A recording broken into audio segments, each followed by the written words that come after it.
Really happy for our guys. Been working really hard, to get our first Big Ten win. I've been real impressed with Tom's team, especially the last two ball games. That Wisconsin-Michigan game, they keep getting better. I thought, from a consistency standpoint today, best we've been. You look at how many guys scored in double figures. A few too many turns, but 16 assists is good. Out-rebounded them, so a lot of good things. You mentioned the other day how you wanted to really get Marble going, and he comes out and gets 18 points for you off the bench. Just You know what? He was aggressive from the start. That's what we've been trying to get him to do. Just be aggressive. And I played him a lot more at the 2 today than I had been. Like I said, part of his struggles are my fault and the fault of our situation. He's got to play the point. And to his credit, he's done a really good job, and he hasn't complained about it. But being able to get him on the side, from the wing, out in transition, now you see the scorer that he can be, and it really picks up our team. Now you've got May, Gatens, and Marble scoring double figures from the perimeter. We know Bryce can do it. And then, of course, Wasabi just keeps getting better. And then, the emergence of Brahmer. I thought Jared Cole was excellent today with effort, defense, and so a lot of really good stuff. Sturmer gave us great minutes when we put him in. So everybody today came into the game and picked us up. You look at Melson and Marble, Coach, that kind of gives you a taste for the future. Does that kind of make some of the rough sledding bearable? The fact those guys play like that.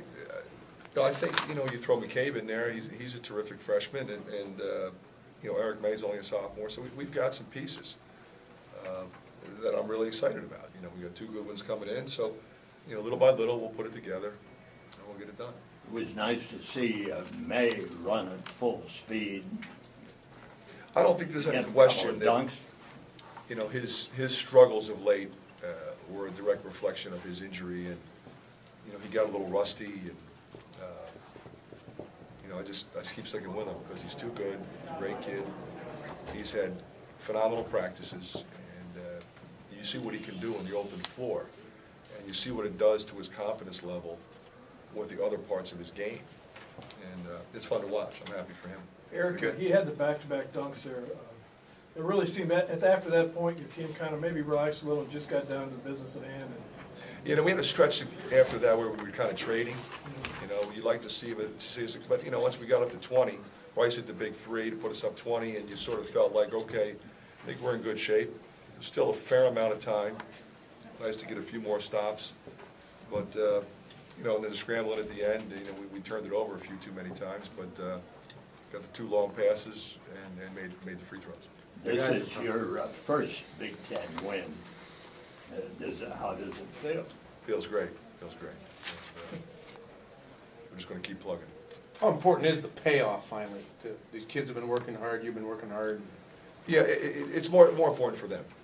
They've worked way too hard to continue to struggle and come close and sort of have to be content with, well, we played them tough. Well, we really came back. To play from the lead, from out in front, was something we haven't had a lot of experience with this year. So that was good to see. They earned it. It was nice to see them not allow another big run to let someone back in the game too. Yeah, I think that's a good point. We didn't allow the big run. Watford had a nice game. They kept going to him. He was really hurting us early. I thought, in the second half, it seemed like we did a better job. Maybe not statistically, but we didn't let them get, that 12-0 run or the 14-2 run. They hit 5 in a row, I know, the bucket and then the 3. But other than that, we pretty much answered. How did it change how you guys can defend them when they come out without Verdell, without Jones?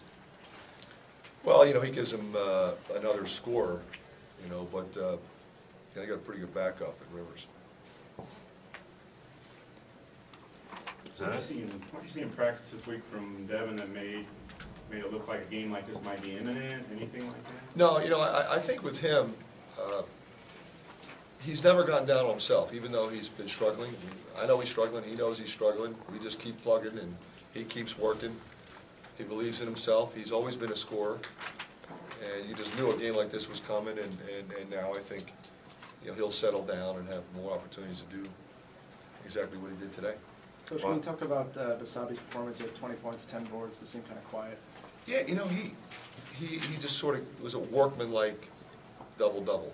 You know, you look up and say, well, he's got 20 and 10. He didn't get them in bunches, but he was a factor. You know, he had 2 blocks, he had 2 assists, they were doubling him.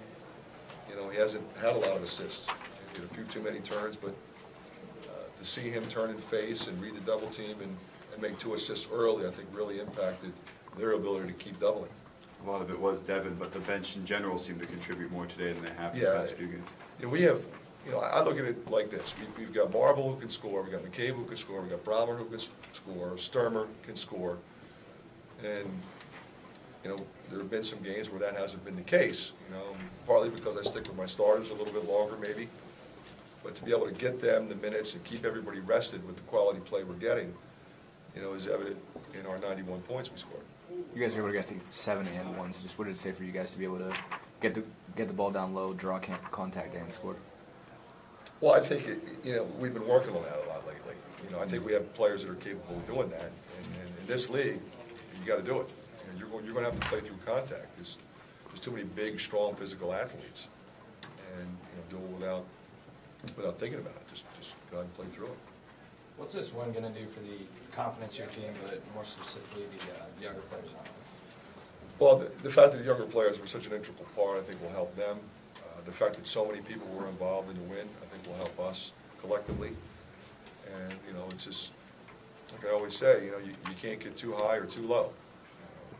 The other night was not a good one. You know, you can't get too down. Okay, what was good, what was bad? Let's teach, let's move on, and let's be better the next game. Let's be better in practice. And so now we got to win. Okay, well, we got to go on the road and play a really good team. So this one's behind us now. One more question. Coach, can you talk about Gatens, who didn't have a great shooting night, but was really able to make up for it by getting to the line and knocking down his free throws? No, he hit some big shot. That big 3 early, I thought, was really helpful in making his free throws down the stretch. And just his solid play and the stability that he leads to the team, I think, is very, very important.